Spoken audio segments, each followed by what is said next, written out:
Hello everyone, and welcome to the first episode of Rad with Rubiks, in which each week I will be inviting a new guest into the den of puzzles right here with me, and we are going to see just how rad they can be with the Rubik's Cube. So our first guest for our first episode today is Elijah.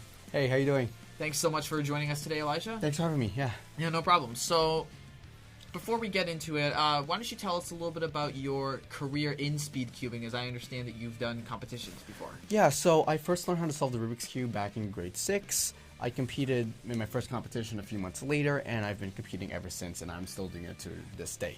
Oh, nice. That's awesome. So you're like a veteran in the field almost. I guess so. I'm not the fastest, but I'm very experienced with competing. Nice. Well, let's see just how rad you can be with the Rubik's Cube today. So here's how it works. You're gonna take the Rubik's Cube. You're gonna go over there, and we're gonna see if you can solve it in just under 1 minute. Easy. And if you can, you're gonna do a little demonstration for the audience to explain how you did it. Sound fun? Yeah. Can we get started? Oh yeah, let's do it. Yeah. All right, let's go. All right. So I have the timer right here, and when I press start, you're gonna go. Ready? Okay. Set, go.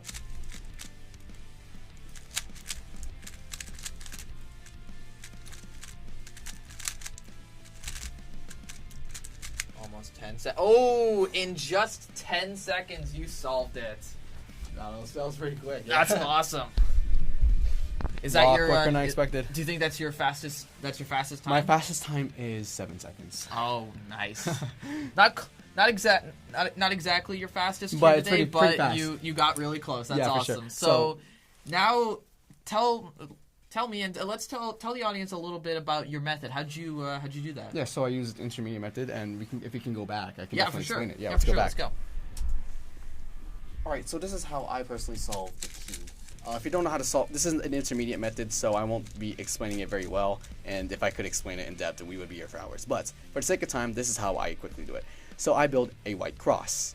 So what I do is that I match up the colors, the white and the other colors, and then boom, a white cross. As you can tell, the colors are matched up with the centerpiece. Next thing I do is that I build the first 2 layers simultaneously. I do that by building a 1x2 block, like this one, and then inserting it into its correct place. Notice how the colors are being built up. I do the same thing for the other ones. For example, this is already built, and then I insert it into the right slot. Boom. Pay attention to the colors being built up and being matched.